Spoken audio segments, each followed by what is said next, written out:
অনেক কথা বলবার আছে আমার, তবে সবার আগে নিরঞ্জনের কথা বলতে হবে আমাকে। নিরঞ্জন আমার বন্ধুর নাম। আর কোনো নাম ছিল কি তার আমি জানতাম না। ওর একজন বান্ধবী ছিল, অবশ্য কিছু দিনের জন্য। সে তাকে প্রীতম বলে ডাকত। ওর বান্ধবীর নাম ছিল জয়লতা। নিরঞ্জন জয়লতা সম্পর্কে আমাকে কিছু বলেনি তেমন।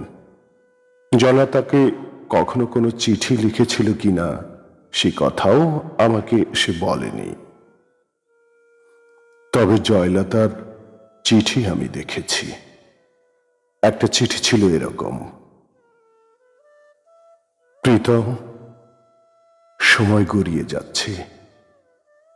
তুমি বলেছ এখন দুঃসময়, কিন্তু আমি জানি সব সময় সুসময়, যদি কেউ ব্যবহার করতে জানে তাকে। আমি বুঝি বেশি দিন নেই, যদি পারো এক্ষুনি তুলে নাও, নইলে অন্য পুরুষ ছিবড়ে খাবে আমাকে। আমার ঘরে বসে সিগারেট টানতে টানতে নিরঞ্জন চিঠিটা চুপ করে এগিয়ে দিয়েছিল। বলেছিল, বিভু, চিঠিটা পড়ুন। আমি প্রথমে পড়তে চাইনি, পরে ওইটুকু পড়ে তার দিকে তাকিয়েছিলাম। না, ওই সিগারেটের ধোঁয়ায় আমি কোনো নারী প্রেম তাড়িত মানুষের ছায়া দেখিনি। ভয়ানক নির্বিকার। কিছু বললেন না যে? আমি জিজ্ঞেস করেছিলাম। কি বলবো? এই ব্যাপারে? কোন ব্যাপারে? এই যে জয়লতা। বাদ দিন। আমি বাদ দিয়েছিলাম। নিরঞ্জন আমার ঘরে বসে অনেকক্ষণ সিগারেট টেনে টেনে ঘরটাকে অন্ধকার করে রেখে চলে গিয়েছিল সেদিন।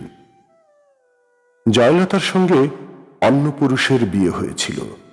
আমি জয়লতা এবং অন্য পুরুষটিকে দেখেছিলাম বহুবার বিশ্ববিদ্যালয়েই। জয়লতা আরো দেমাগী, আরো সুন্দরী হয়ে উঠেছিল। অন্য পুরুষেরা ছিবড়ে খেলে মেয়েরা বুঝি আরো সুন্দরী হয়ে থাকে। এ কথার সূত্র সেদিন নিরঞ্জন আমাকে বলেছিল। মানুষকে এত ক্ষুদ্রার্থে নেবেন না। মানুষ এত বড় যে আপনি যদি মানুষ শব্দটি উচ্চারণ করেন, যদি অন্তর থেকে করেন উচ্চারণ, যদি বোঝেন এবং উচ্চারণ করেন মানুষ, তো আপনি কাঁদবেন। আমি মানুষের পক্ষে, মানুষের সঙ্গে এবং মানুষের জন্যে। হ্যাঁ, মানুষের মুক্তির জন্য নিরঞ্জন মিছিল করত।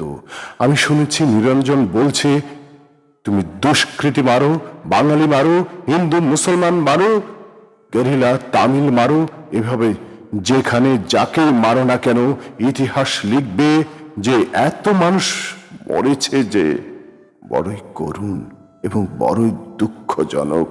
শক্তির সপক্ষে তুমি যার মৃত্যুর উল্লেখ করে উল্লাস করো না কেন, মনে রেখো মানুষই মরেছে। এই ভয়ঙ্কর সত্য কথা নিরঞ্জন বলেছিল। এভাবে মানুষ মারা চলবে না, মানুষকে বাঁচতে দাও। নিরঞ্জন আমার বন্ধু। নিরঞ্জন বাঁচেনি। তার উদ্যত হাতে লেগেছিল মানুষের হাতে বানানো বন্দুকের গুলি, বুকেও লেগেছিল, যেখান থেকে মানুষ শব্দটি বড় পবিত্রতায় বেরিয়ে আসত। সে লাশ আমার বন্ধু নিরঞ্জনের লাশ। আমি দেখেছি রক্তাক্ত ছিন্ন ভিন্ন লাশ। মানুষ কাঁধে করে তাকে বয়ে এনেছিল মানুষের কাছে। জয়লতা সে লাশ দেখেছিল কিনা সে প্রশ্ন উঠছে না। দেখলেও যদি কেঁদে থাকে সে প্রকাশ্যে অথবা গোপনে, তাতে নিরঞ্জনের কোনো লাভ হয়নি। মানুষ কেঁদেছিল, আমি জানি তাতে নিরঞ্জনের লাভ ছিল। নিরঞ্জন প্রমাণ করতে পেরেছিল গতকাল মিছিলে আইন অমান্যের অভিযোগে যে দুষ্কৃতিকারে মারা গিয়েছে তার নাম নিরঞ্জন। সে আসলে মানুষ।